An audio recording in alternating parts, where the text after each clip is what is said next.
Welcome back to the RB Podcast. I'm your host, Unartistik, otherwise known as Matthias Johanse.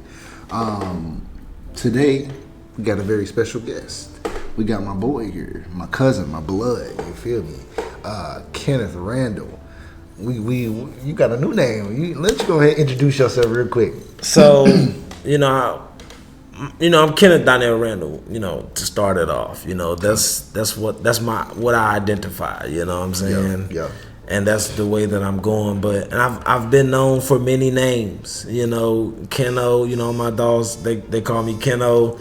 And then, Kenneth, of course. And then, you have certain people that call me Kenny, then, Keno, like I said. But I'm trying to walk into a new way of rebranding myself, and I think I'm finna roll with Kenvolio. Kenvolio. So let me introduce y'all to the artist known as Kenvolio. You feel me? Also another budding podcaster. He gonna have a podcast coming out soon. He's still working on the rollout for that, but yes. I'm sure he's gonna have something. Make sure y'all tap in with him. We're going to put his Instagram down at the bottom as long with the rest of them. So, facts. Let's get to the beef, you feel me? Critique. Okay. Critique. Let me take a drink on that, brother. Yeah, take one with me. A little sip on critique. A little sip of some wine. Yeah. That's smooth right there. Yeah, it's pretty nice. A little vino. You feel me? A little wine. To unwind. Anyway, critique. All right, so we know we're artists. I'm an artist, you're an artist. You can go check out our work on Instagram. You can look at our interviews and learn about what we actually do, all that stuff like that. But what does critique mean to you? Let's start with what critique means to you. How do you feel about critique? I feel like critiquing is like really a beautiful process. You understand? Yeah. Because you go in it two ways. You go in it knowing that you have a firm definition ideal of why you made the work. Yeah. And then you're finna be in a some type of feud, Right. you finna go back and forth with somebody about the process, what the work mean, how it's gonna be, portrayed, then you have and then you run into that, like, as you present your ideas, you're gonna have people that's gonna combat your ideas with their ideals, and then from that you either go two paths. Right. You either take it and say to hell with it, put it back down, or you challenge yourself to see like how many different ways you can actually go about producing this thing you call art. True. So for people like me and for people of course like you, bro, like that's a part of the process. Like, we understand that there has to be dialogue about work, and that dialogue don't always have to be a smooth we agree, moment. Yeah. It could go like you can really put some passion and fire in it. I like critiques. I'm always excited about them, bro. Like, I would say that I'm always excited about critiques as well, because you never know how what you did is gonna land on somebody. Yeah.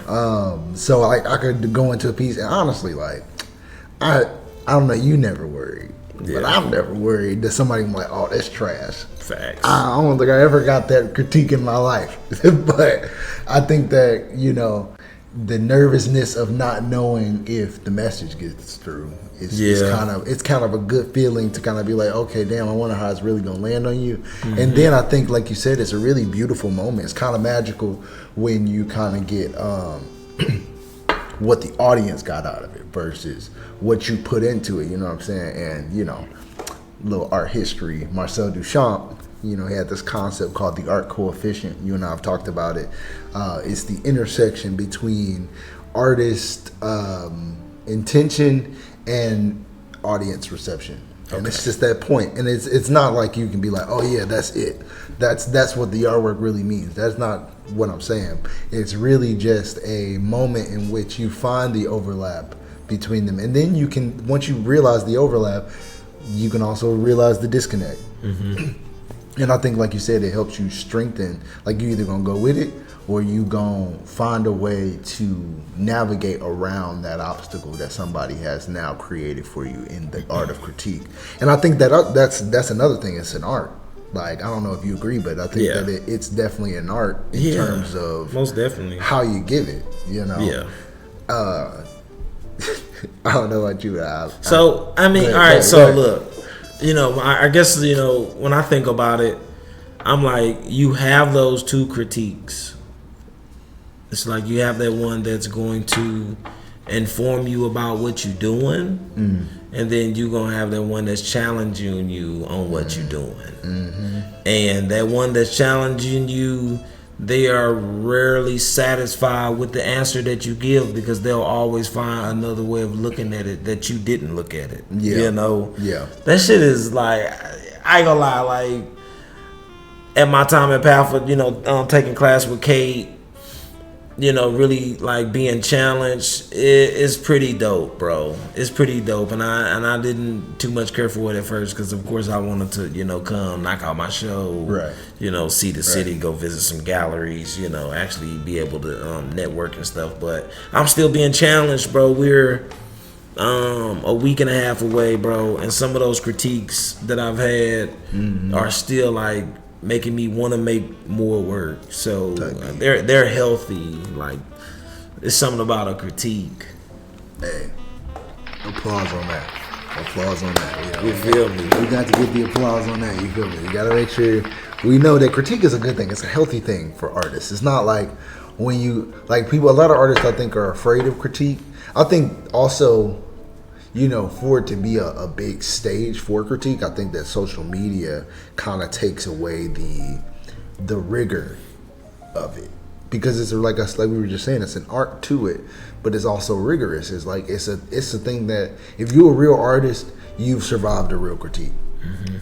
That meaning you sat in a room, art in front of a group of people who you don't talk to every day, you don't communicate with every day. They don't know you from probably a slice of bread mostly, and you've got to like damn near bare your soul and be like, hey, this is what I thought, and hope that they picking up what you're putting down. You know what I'm saying? I think that it's a social media don't provide that. Some social media provide, oh, this so fire, bro, da da da da. Oh, this shit trash. This is garbage. I don't get this. Why would you do this? And then you'll have that 1, 2, 3 few sprinkle of comments where somebody writes like a paragraph like, hey, like, this may not be my favorite content wise, but compositionally, da da da da da da, giving real critique. It's really rare. But like, when you in that room, like in the master's program, when you're in that room, again, bearing your soul for a group of motherfuckers that don't really know you, it's really rigorous. I wish more social media artists or people who are like, you know, pretty prominent on social media had that experience, because I think it would sort of reshape the way that they present their art, and maybe for the worse, maybe not for the better. Like, you know, it might help them that they don't have rigorous critique ahead of them. All they got is social media trash coming at them. They don't have people that are, like you said, challenging them to be like, I think you could still take this further, or I think you could still see this in a way that you're not seeing it. That would be my thing with it. It's just like, with most artists, we crave critique because that's the only way we realize whether we're doing the right thing or whether we need to switch something up in order to get closer to it. So I'm glad that you mentioned social media, because we finna get to the meat of some things. You understand? I don't quarrel with people that like to critique other work. I don't quarrel with them. I don't have no malice in my heart about if you decide you want to talk about other people's work. But my thing is, you have to be open to, you know, receiving it. Right. And what I don't see is, like, they'll post a picture or a video about somebody's artwork, but let somebody do let somebody critique your work. Are you gonna repost that? You see what I'm saying? Yeah. Like you ain't gonna repost nobody critiquing your work. And like if we made a video, if I made a video today, let's say Justin Boo, let's put the name out. Let's put the name out. I was sure about to say, if you didn't say it, I was gonna be like, let's put the name Justin Boo, like, you know what I'm saying? But now, I really respect what he doing. Like I respect that. I love his dialogue. I love all of that. But my thing is, brother, let's talk about you. Cause let's put it out there, bro. You feel me? I feel like the work that you do mainly is based around like black culture. You understand? I mean, from what I've streets, from what I've seen, even beyond streets, like the paintings and the drawings and shit that he's done, it's like, again, dope. And I feel like I really respect the respect, and the appreciation for culture, and I appreciate when non-melanated people are a part of that culture and respected to the level in which he's respected. Now, on the other hand, you respected it creatively by giving it, extra attention. Yeah, you've given it our culture more attention. Yes, I give it. But have you given back? What residencies? I mean, don't get me wrong. I don't know what you're doing, brother. But I do know that you post a lot about the work, but you don't post a lot about what you're doing for the community that you are, or how the community really had a hand in what you did. Yeah, so you should be giving back to other like artists and shit in that same community. Yeah, I mean, like I think residencies, all type of stuff. I think it's great when you like. I like the videos that he's like, oh, this is just conceptual bullshit. Da da da da da. Like it's really real. I get it. And then on the other hand, I also like the videos where he's like, I like this. This is cool. Like I can get down. With this. But you're not doing that for the community that you benefited from. The art you make ain't that far aesthetically from the art that black people make. So if you are working in the same vein as these people, why not critique your contemporaries or put your contemporaries in? I ain't heard him. I ain't heard him. I ain't seen him put no black artwork up there. I haven't. Have you? No, I haven't. Me neither. I haven't. That's that. But I'm saying that's the person like that did Streets, and we know Streets was. We know what community play that game. They still play that game. I still think about it. Yeah, I still I'm looking for that game as we speak on my what is it, GameCube, like right now. Yeah, I think that overall, like the critiques he does are good, and they're great representations of how rigorous, like we were just talking about, how rigorous they can be. But at the same time, like you said, when you give a rigorous critique, you got to be able to take one. You got to be able to get that feedback, and it's not easy, bro. Like we are artists that are uber talented in many different ways, and we're blessed to receive some type of attention, some type of appreciation. But at the same time, there are people in this world that could walk into the gallery of our work and be like, "Hey, I got a few questions." Mm-hmm. And we might not have answers to those questions. Yeah. And that is perfectly okay. But that hurt. I mean, it don't hurt, but it stings enough to where you're like, damn, I'm thinking about it. Yeah. Now for the next few days, I'm gonna be trying to solve that problem. Yeah. Even if the piece is finished. Even if I don't plan on repainting it, now I gotta solve that problem in the next work that I do, or in the next challenge that I create for myself. That's a part of the next challenge. Let me say this, right? Mm-hmm. In making artwork, bro, I understand that when you're talking about critique, the first, I think, and most important thing is how you critique yourself. Right. Yeah. Because it don't matter like if you're a great painter, if you don't critique yourself to be a great painter, then it don't really matter. Mm-hmm. somebody can tell you good if you don't feel like you a great painter. And I've been in that point where I was like, I'm painting masterful shit, but I don't feel like a master painter. No, yeah. You know what I mean? Like, I just feel like somebody that's doing something, but I knew I was missing something. When I had this conversation with my brother, I'm like, he's like, bro, you painting like masterful pieces. Like, look at this. I'm like, yeah, but I'm not there. And at some point, I thought that I had to go the old master's route and be like deemed a master painter by your apprentice and shit, like a knight and sword. Yeah. And then I realized that like it's all about your mentality. It's not because you got an MFA. Yeah, no. Master of Fine Arts don't make you a master painter. It doesn't. It don't. It doesn't. And I also want to share a secret, and this is the thing about critique too, because we go to museums a lot, and we can stand. And this is the thing about museums: if you don't go to museums, you're not really looking at. I'm gonna give you an inside tip. If you are 20 feet away from a piece, and it makes you want to get closer, it's working. Yeah.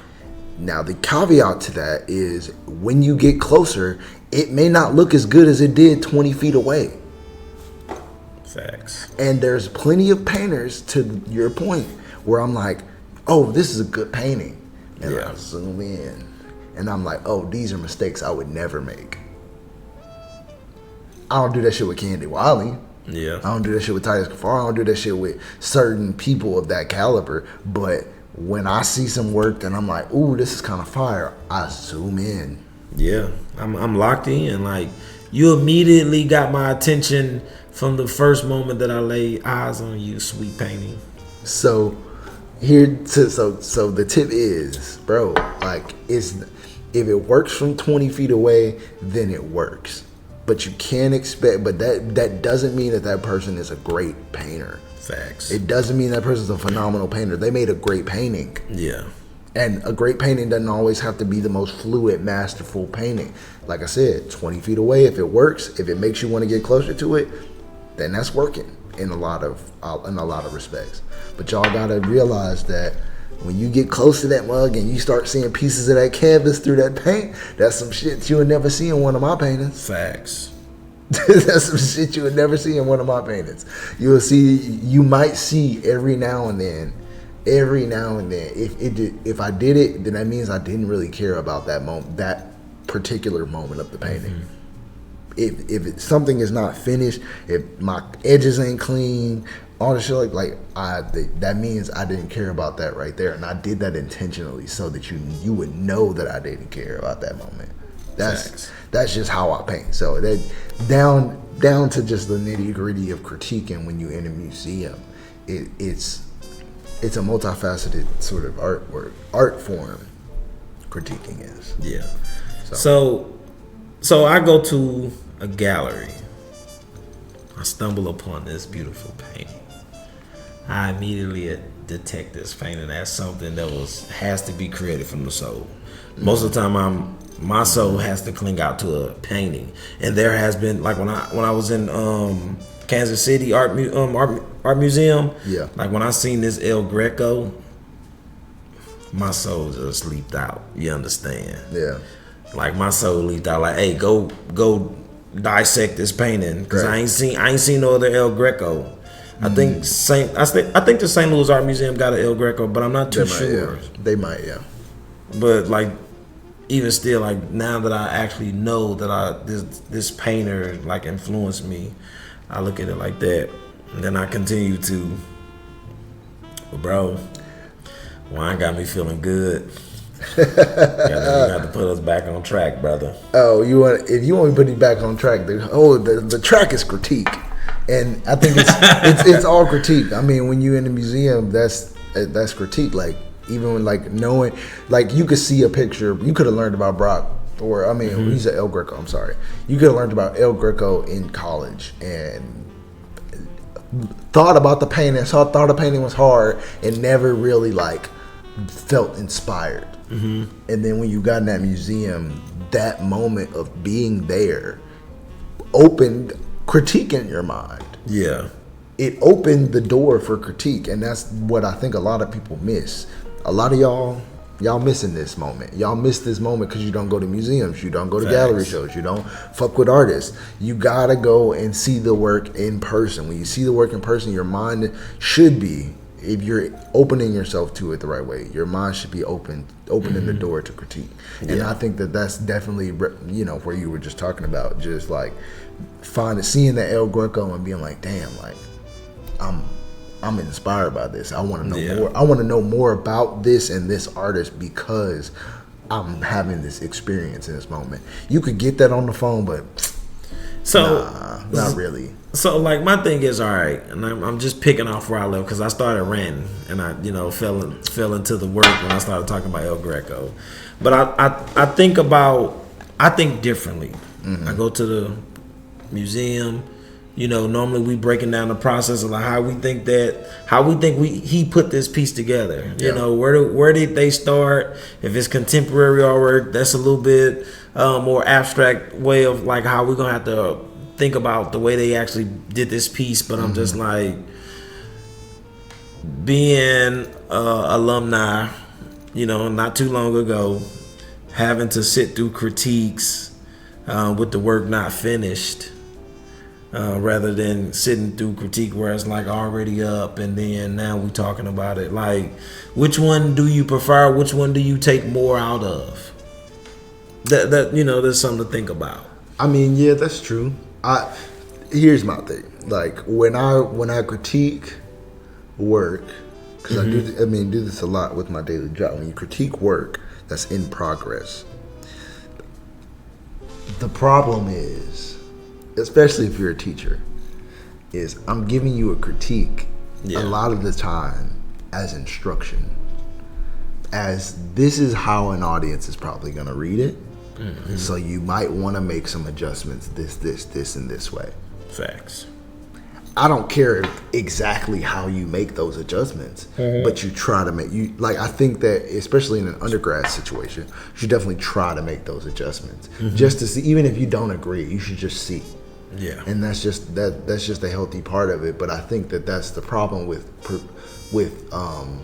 critiquing in progress, because when you critique in progress, there's always a future sight that now the future sight for the audience and the artist is now into that art coefficient we was talking about. You've got a finished piece that's like, oh, this means this, and then you're like, oh, I thought it was this. Boom. But now if you in progress, you like, this is supposed to mean this. And you're like, I don't know, I'm kind of picking up on this. Yeah. All right, well, I think it could go there. Well, maybe I think it could go there. And then, boom, just over and over again. That's the problem with critiquing in progress. Yeah. You and I could spitball about a piece for hours and hours and hours and hours until we come to a place like, oh, yeah, we going to leave it like that. But then we move it 1 inch and we're like, damn. Yeah. Like, you know what I'm saying? Like, damn, so it's just like that type of situation, I think, makes it more difficult to come to a place of like resolution with your critique. Now, a finished piece, I can be like, all right, look, I know you're not finna touch this again. Yeah. Or at least you ain't finna touch it right now. Yeah. You're not finna fuck with it right now. It's on the wall. It's here. So let's talk about what you saying you wanted to do, and let's talk about what it's doing for me right now and what it might do for an audience, what it could do potentially. Let's talk about installation, and you dealing with that right now with hanging your show. It's like, let's deal with, okay, what does this say when I display it this way? Yeah. And then I think that opens up a different world for me with critiquing, especially when I'm critiquing my students. I'm like, all right, brother, you can put this on the floor, and I'm going to be a lot more intrigued with this than if I saw it on the wall. Yeah. You know what I'm saying? Like it's just moments like that of like, okay, you're done now. You're quote unquote done, because an artwork, in my opinion, and you might agree, it's never really done. An artwork is never really done unless you really like that. Just like, unless you just really, really like that. An artwork is never really done. An artwork always can change, always can grow, always can evolve. Point being, facts. Point being, when you get to that place of quote unquote done, it's all hypothetical, bro. It should have been, but what you did, but what I'm getting right now is this. And when you explain something to me, then as an audience member, or not even as an audience member, because it's different from being a critiquer or a critic, I'm sorry. Facts. It's different from being a critic. When you're a critic, you're in the position of, hey, my opinion matters. Even if you don't have to take my opinion, right now, I'm in the position of it matters. So, it's all hypothetical, bro. Like, it's all, hey, it could have been this, but it didn't really do that. This is what I got from it. Maybe in your next work, you should think about the points that you can evolve on and that you can push to get those narratives through. And so this is the most important thing. One of the most important things is like, you appreciate these because when you applying for exhibitions, you applying for like grants and residencies, you don't have no say so. You can't defend yourself. They're gonna look at your work and be like, hey, this is what I think, then this is either gonna work or it's not. Yeah. You know, so it's like when you get these critiques, you really appreciate them. Like, that's why I try to express it. Like, you know, I know we talked about people, they just don't like it. You know what I'm saying? They not comfortable with that. They're not comfortable with. I ain't gonna dive into that right now. I was gonna say, probably where you were going is, do you feel, in your experience as an artist, that critique for African American artists is different than critique for the rest of the art world?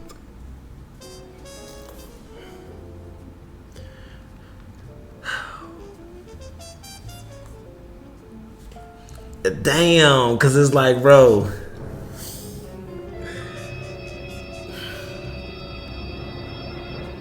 it just depends. It's always, because, like, all right, I always think about two ways where how it could go. So that's really how I look at it.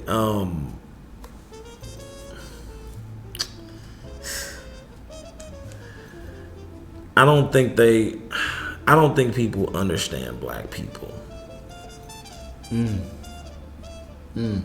Just like I can never understand an Indian. I can never truly understand an Indian. Native American. Native American. No, I'm talking about like India. Oh, India. Pakistan, okay. or whatever. Yeah, I'm sorry. I thought he was being ignorant. No.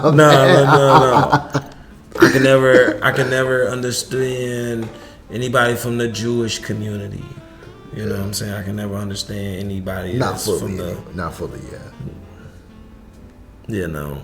So when you go into it, you understand, like, bro, people are just not gonna understand you. But let me ask you this though: if you went and stood in front of a Diego Rivera, do you think you would understand it? You think you could? You do not? Do you think you not even just understand it, but do you think you could relate?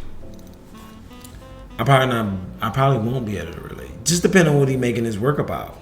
Diego Rivera. You know, and I know a lot of his shit was political, right? It was a lot of political artwork and iconography. A lot of stuff about sort of systems of oppression and war and the ramifications of, you know, poverty, and is, you know, a lot of the stuff that you would see in African American art too. So that's why I say that, because that's why I ask that, because I think that maybe it's just a inconvenience to people who are not black to try and understand black people, and then more so to try and understand black art.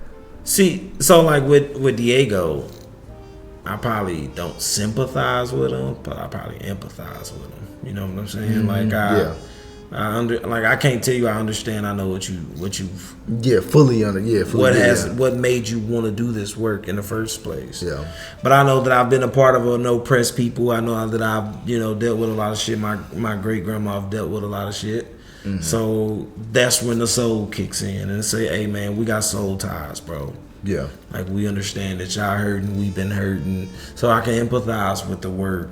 But if you can't, If you can't do either one, I mean, let's just put it out there. Yeah, true. And like me being in any space that is not used to African American artwork, like void spaces, and I presented that with a bow. You understand? I presented that with a bow. I did a lot of historical type of shit more than let's get down to the nitty gritty, and that's kind of how I was looking at it. But it's really like,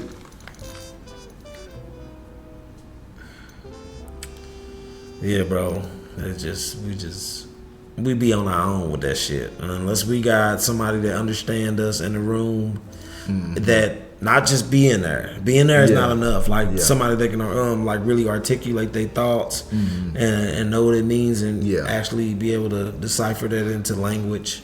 And I say that's when you in a good spot. But other than that, it's kind of difficult. I think that too. But also, like, I don't know how many spaces you've been in where,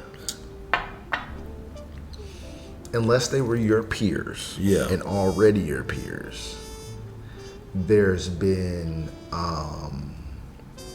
fruitful critique of the work from a place of understanding where you come from, what you've been through, where you're trying to get to. And I say that because, like, I've never experienced that shit, to be honest with you. Like, I've had pretty good critiques, don't get me wrong. I've had pretty decent critiques. A lot of people don't really know what to tell me, though. Yeah.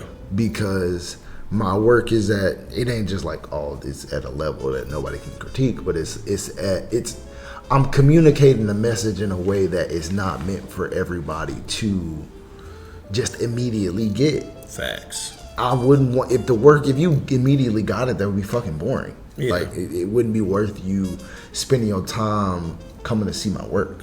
Yeah. Coming to discuss and have a conversation with, visually, audibly, all that shit with my work.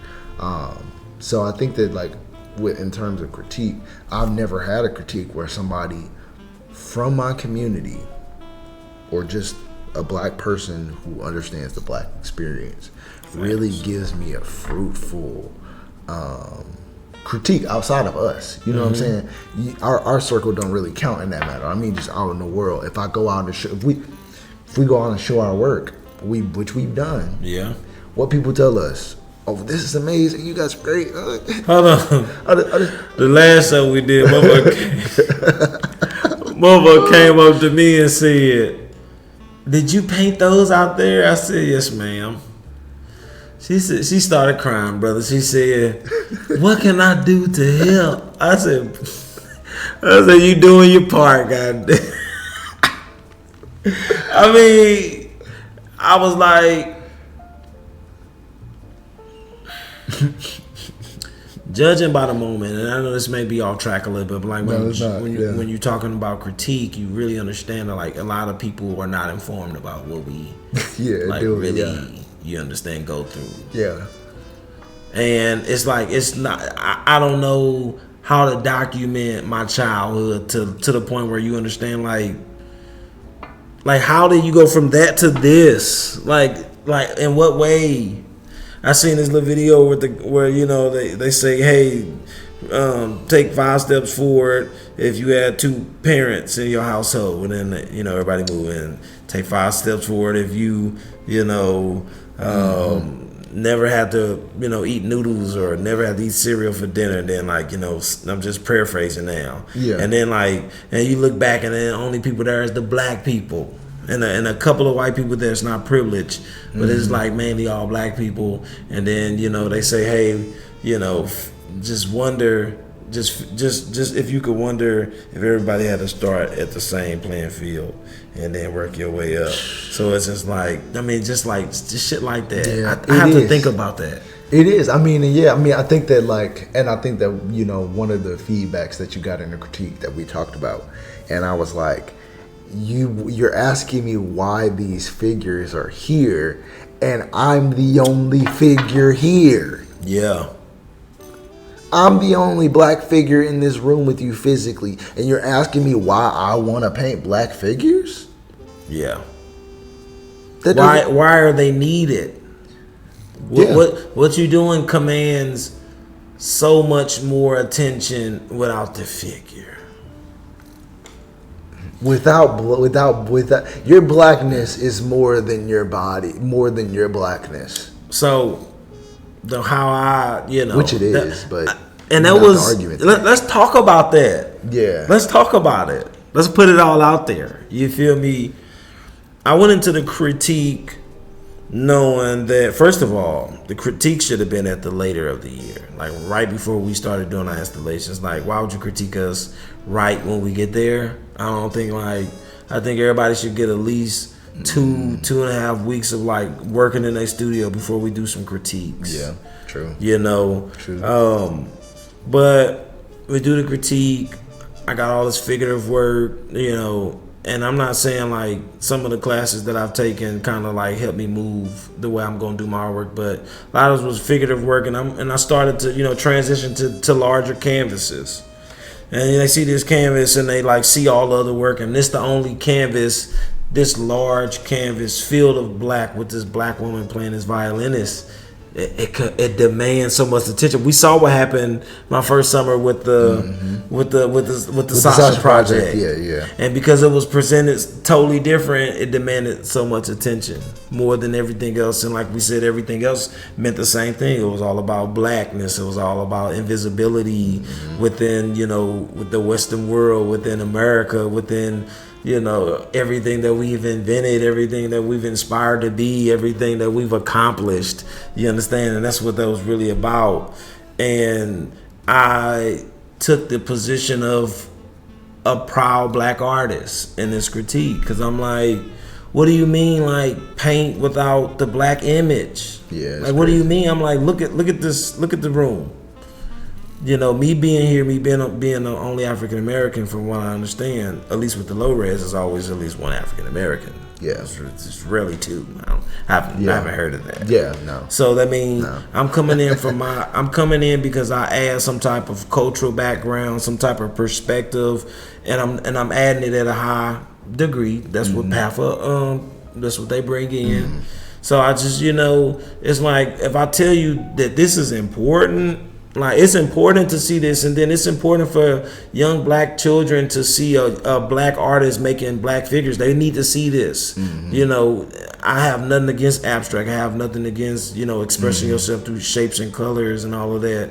But we still dealing with a problem, and until we at least 30% in museums, like we nowhere near close to that, and that's still a low number. We're not. We're nowhere near close to 30%. And the sad part is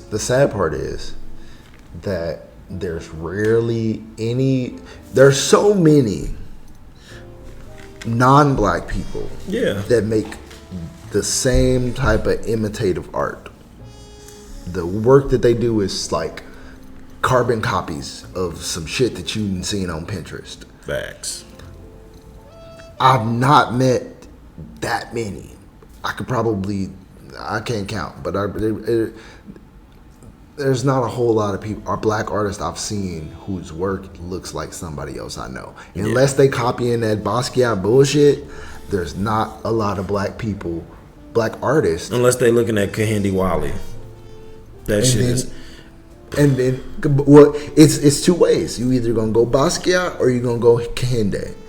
It's not a lot of people that are pushing towards more middle ground artists or imitating other artists, until you get, a lot of time. I will say this: there's not a lot of artists that are just like black artists that are just like imitating one particular artist. Facts. There's a lot of black artists who are like pulling from all of these different sources of black art, in which they are now finding their own lane of doing things. Okay. Like the artists that we saw in the at PAFA right now.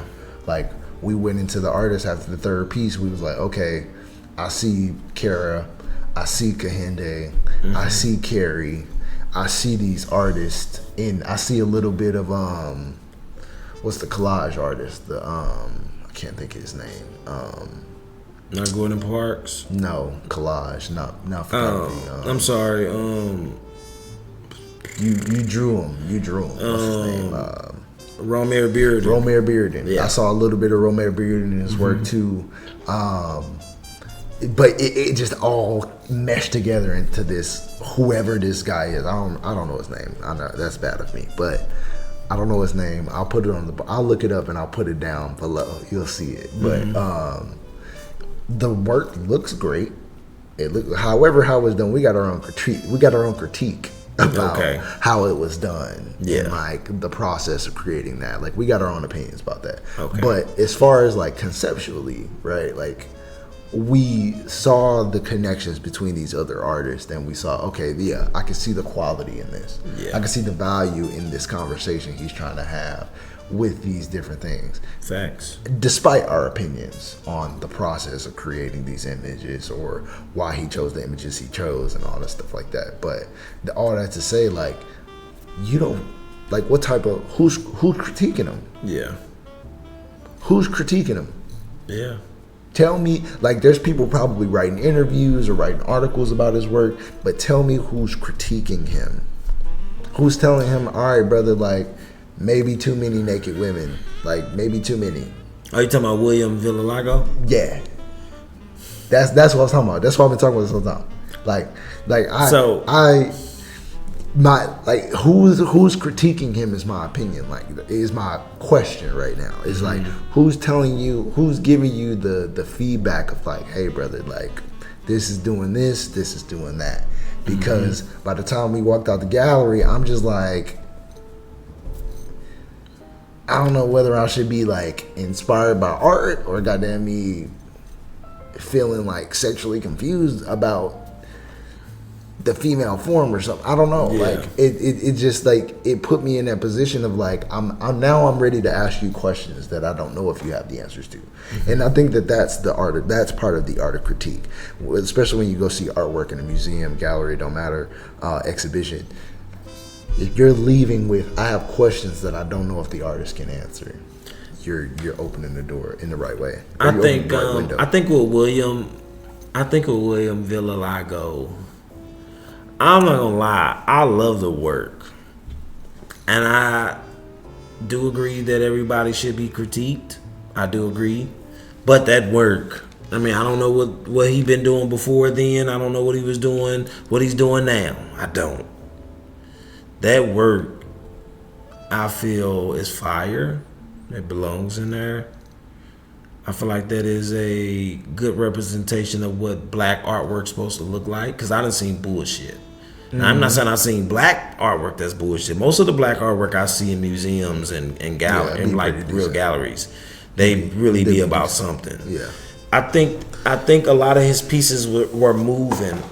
I think he could have done without making everybody nude, because when you look at like his larger scale paintings and they, you know, almost kind of like mimic somewhat of a like Rococo style.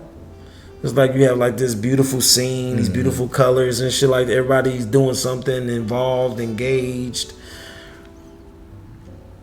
I think what a lot of people want to see is like that drapery, like what's really going on, you know what I'm saying? Is the wind blowing a certain type of way? These are the type of things that made like those paintings like real like significant. It's the subtle things, like the whisk of the hair, you feel me? I think what I said when we were in there, that like he made not arbitrary, he made simplistic painting look eloquent. Oh yeah. He made very simplistic painting techniques look eloquent and look fine, refined and fine-tuned. You're talking about the paintings on the suede, right? Yeah. Okay. Pretty much anything he painted in there, like, again, 20 feet away. It was minimal. 20, 50 away. Yeah, it was minimal. And that's why I say simplistic. It wasn't like, it was a lot of two-color painting. You know, it wasn't a whole lot of like, two-color painting, two-tone painting, not really two-color, two-tone paintings. They're very colorful. But I also think that, you know, it boils down to like what's attractive to the eye. And I think that he's cracked that code a little bit of like, this is attractive to the eye. Yeah. This brings you in. This makes you wonder. This makes you want to search through. Now, I think the beautiful thing about that is too many times when you see a piece and it actually attracts you, you come in and it's a complex piece. You think too much about it. Yeah. And that's how I feel when I look at these, a lot of these like Caravaggio pieces. I'm like, damn, it's too much to process. But I think there's also another like thing that he kind of worked through and kind of figured out is like, all it takes is that glance, and it's gonna draw you in. And then when it comes in, it's like more minimal. And I think like for somebody that's inspired to do work, we probably be like, oh shit. I feel like you could definitely tune this up and go crazy with it, but it may inspire other people that don't paint as much. You know, I think like how Kerry James talked about when he did the painting series, how he broke the image down into paint by numbers, because paint by numbers make you feel like you can do it too. You know, so I think there's something inspiring. I think like when the kids went down, the Paffa kids, they went down, they were inspired, and it's like, this is not as detailed, but it kind of help you through your process. It makes you feel like it is as masterful as a master painting. And I would say that I agree with that as well. I just don't know how to do that. I ain't gonna cap it to y'all. I don't know how to make a trash painting. Not for real. Not no more. Now, when I was in my early 20s, I could try to make a good painting, and it might end up trash, or it don't look like the person 100%, shit like that. But now, like when I was doing them figures, those blues figures, I spent 9 hours the first day, and I really did not give a fuck about them. I did not care. Like I was just trying to get through them to where they looked a little bit like, and them hoes came out fire. It's like, I don't know what I was doing. Well, I don't know what I was smoking on, drinking on that day, but goddamn, like it looks good for 11 hours of me putting in work, pretty much. And like I'm at that point now where I can't. If I see work that is doing in museums, especially, or galleries, especially, that are more simplified or less developed than my paintings, I'm like, like I could like put my painting on the wall. But it goes back to something I've said a couple times, and I'm sure you heard me say it. I say it a lot to people. It's like, who cares if you can paint, bro? Like, who cares if you can paint? And that goes to another, maybe a future episode, like what I was talking about with the girl earlier about the photo, the painting getting second place to the photograph. It's okay, you can paint. Congrats. It's a lot of painters out here. I don't think y'all understand it. Like, it's a lot of painters out here that they paint amazing, bro. There's people that'll paint me in a circle. If you talking about like, look at this photo, paint it, like it is, but it's like, bro, that don't matter. They don't care about They don't care about that. They don't care about. It's a million people out here getting portrait work. Bro, I'm gonna tell you this, an experience I had. It was my junior year of undergrad. Me and one of my classmates, we got to go to New York for a little conference, for like a college art conference or whatever. We didn't go to the conference. We just fucked around in New York. But me and the homie Randy was just out in we was in Soho. You know, a lot of Asian people in Soho, bro. Walk past these Asian, like a row. It was like 6 or 7 of them Asian ladies drawing photorealistic portraits. I don't know how much they were charging, but I guarantee you they wasn't charging more than $150. That had to be the max. I can get, because they not gonna get nobody to stop and do it otherwise. If they too expensive, ain't finna get nobody to stop and sit for no portrait. So you got 7 ladies all capable of doing what I've been spending my whole life thinking I needed to be the best at. Even like this, bro. Do you know it's motherfuckers that'll do this in like 5 minutes? Shit, you damn near did it in 5 minutes. No. Maybe 15.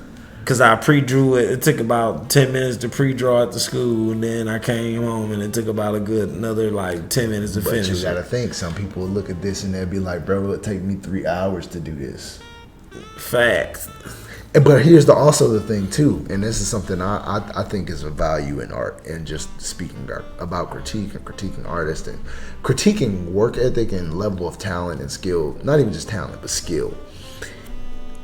You could look at this and probably, like the way I'm looking at it on the screen here, it looks like it is a part of this wall. If it didn't have this little lift here, you would know that this wasn't actually attached. It looks like it's a part of the thing. He didn't do the rest of this shit. No. We didn't do the rest of this. He was like, should I do a caricature? I was like, hell shit, might as well. And it's fire too. And it's fire. And it sits so perfectly in this landscape of what was already there, already determined.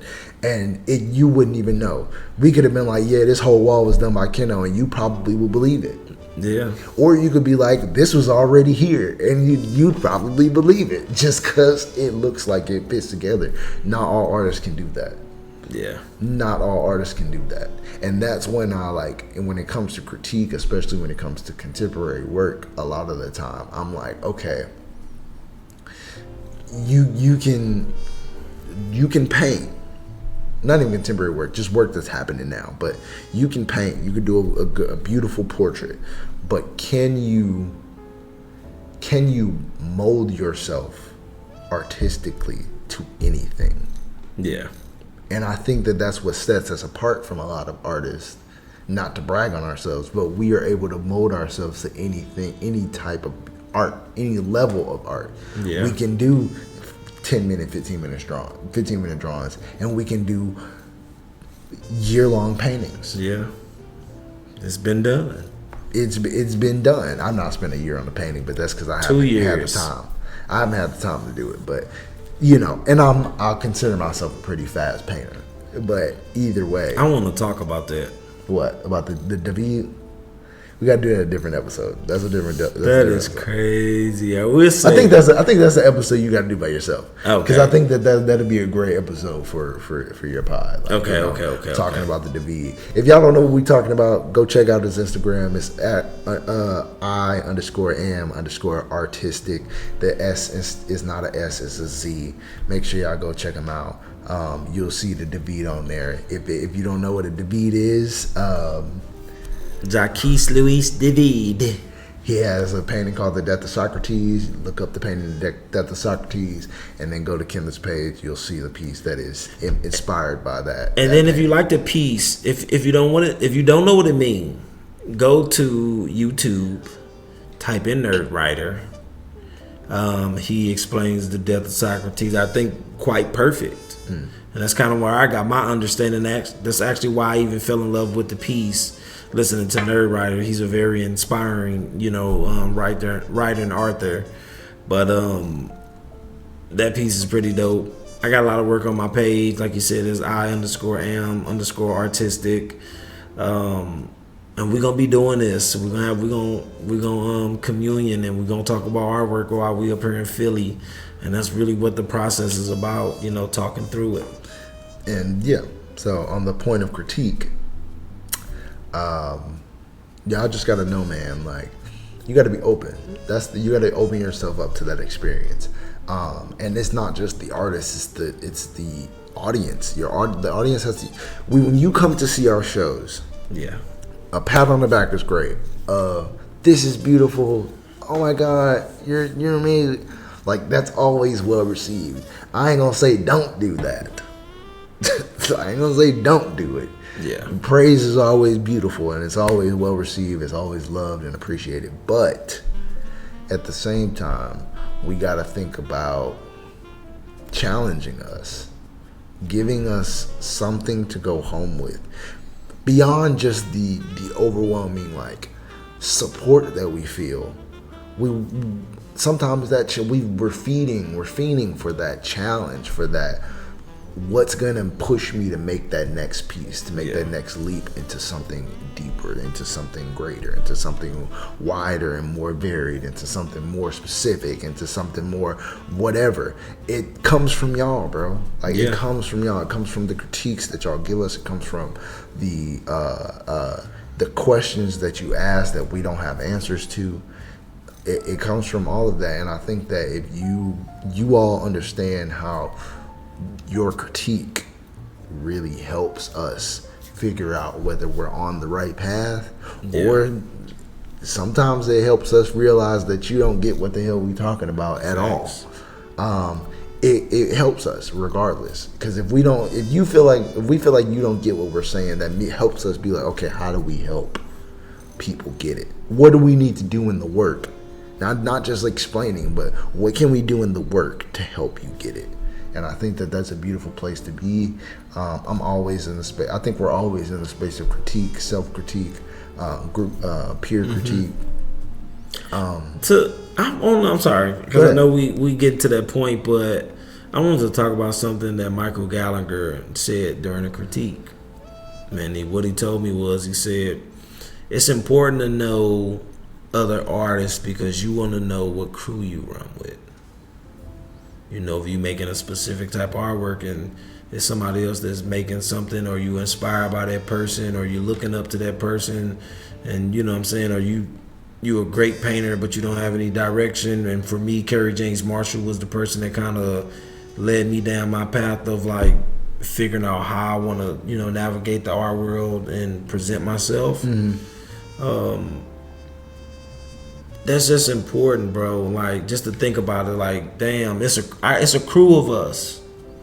Like, it's a crew of people making artwork. It's like Spiral, you know, even though everybody did their own thing. Yeah. But you understand, like, it's a crew of us. It's been people for years making artwork in a way that I've been making it, and to know the black artist that's doing it, because you could easily find like a white artist that that was doing it, but when you understand, like, you're a part of a greater cause, bro, and you only get to be challenged through thought, through critique, through good, healthy critiques, bro. Yeah. People that have done it, people that are doing it, and they just informing you, bro, like, this is what they looking for. I think that's why Kate coming in the hand, like, coming like in handy with me looking at like this different body of work is so different, bro, but it's so different that it may be healthy for my growth, be healthy for me being able to, get into different galleries, being helpful to being able to look at work beyond post-grad, and just continue to challenge myself. I think from this class, I'm challenged for another 2 or 3 years in the way that I'm gonna make my artwork. I understand I got this figurative work and I got these unknowns, but like on the right side, it's like equally balanced now with this idea that I can express myself in any way that I want to, and knowing that I put so much time into my craftsmanship, that shit just gonna, it's gonna flourish. So I'm really excited about what I'm finna do, and I'm doing all type of shit. Maybe we'll throw up some artwork. I'll put some work in for sure. That I'm doing. If we don't do it throughout the video, now we gonna show a couple of these. You understand? Yeah. But I'm to end this, I want to say, look at critique as a good thing. Just in general, I think to become a humanitarian, you have to be critiqued along the way. Every leader is critiqued. Yeah. You don't and when you get to that point in leadership, you understand you can still be led in ways. You don't always got to be the one dishing it out. You can be the one receiving it, and that's what critique is about. Yeah. So that's how I want to end it, and just hit us with one of them dope ass quotes or do something. Matthew Fields. I don't know. I feel like you hit the nail on the head there, bud. But I'll say this. I'll say that, and this is just me spitballing, so y'all know this is what I do. But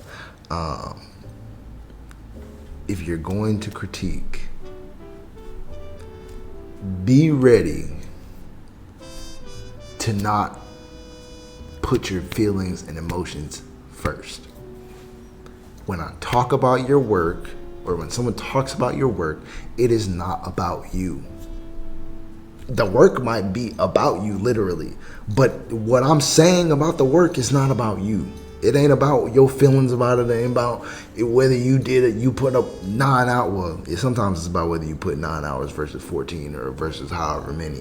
But a lot of the times, it's not about how much time you put into it. It's about how much passion is read through this experience. I'm talking about the work. I'm talking about what I see, what I feel, what I'm perceiving through the object and through the painting. So don't think that you're a bad artist because I don't like that painting. Yeah. I just don't like that painting. You might I could scroll through your Instagram and see 5 paintings I like and see the one painting I don't, and I'm gonna have that opinion and I'm gonna be like, this is trash. Yeah. But there's still you're not trash. You clearly can make a good piece of work. You just made a bad one. I've got plenty of them. I'm sure Kenneth's got plenty of them that he's like, this was not my favorite piece. We do this shit all the time. We'll be like, we'll start a piece one way and be like, nah, brother, cover this up. Like, it's not to say, I'm not saying that to be like, oh, I don't make mistakes like that either. I don't got pieces that you wouldn't like. You can go on my page and see some shit you don't like. Yeah. And I will not be offended. Like, I won't be. If you came into the work and was like, yeah, I don't really get this, I'm gonna be like, you ain't spending enough time with it for one. If you ain't spending enough time with it, or I didn't communicate the message enough. And either way, I'm okay. Because I can go home, I can work on a new piece, and I can either be like, fuck that person, I don't really care if they get it or not, or I could be like, dang, what can I do to make it more communicable? So just realize that it's not personal. Critique is about the artwork, and the artwork ain't got no feelings.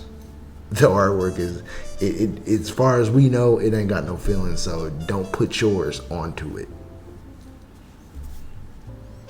That was well spoken, brother. Thank you. Thank you for having me Hey, brother, on the podcast, bro. It was amazing. I've been waiting for a minute to do this. So yeah. I mean, we've had a couple of tries. But I think this one is really this is the one. Yeah. Because I think we got the equipment right. We got the audio right.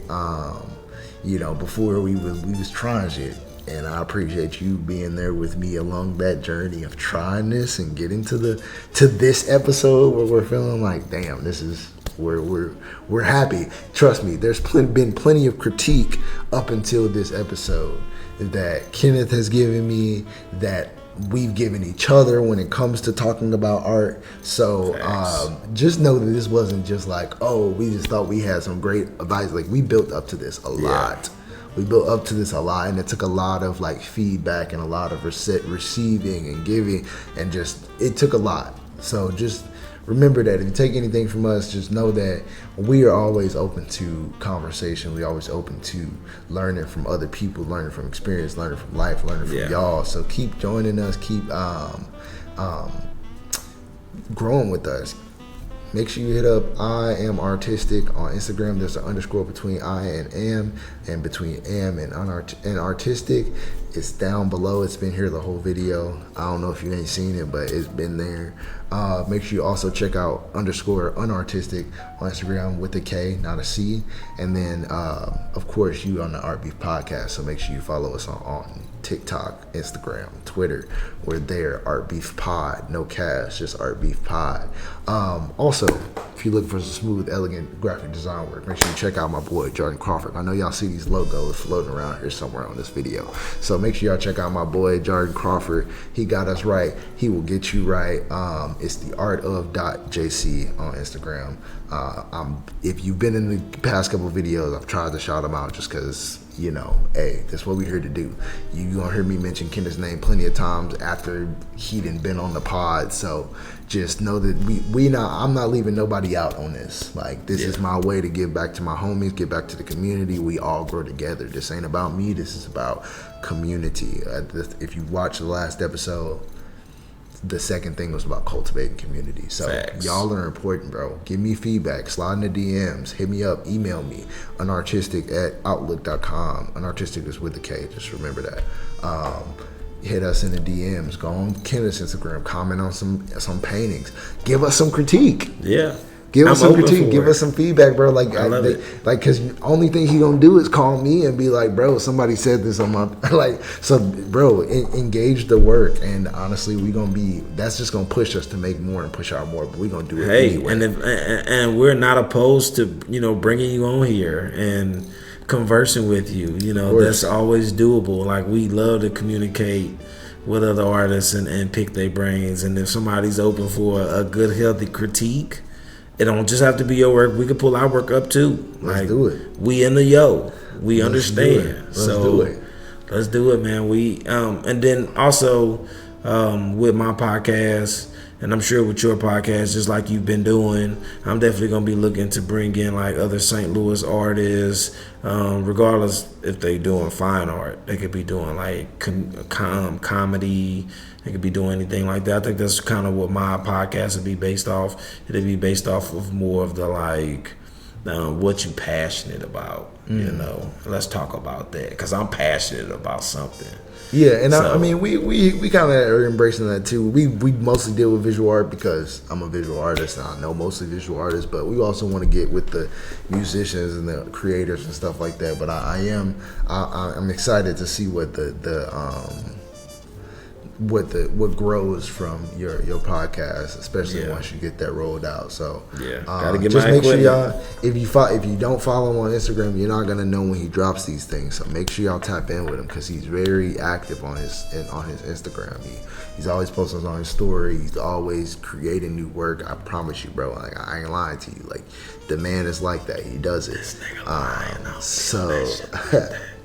Anywho, goddamn, I appreciate y'all for stopping by. We know y'all had a busy day, but sharing this hour with us has meant the world, and I hope that y'all slide in on the comments. I hope y'all give us some feedback. Tell us about a crazy critique. Give us some stories. Like, because all I'm gonna do is I'm gonna bring them back onto the pod. We're gonna talk about it. That's just the vibe. So anyway, I appreciate y'all. I love y'all, and I'll see y'all next time.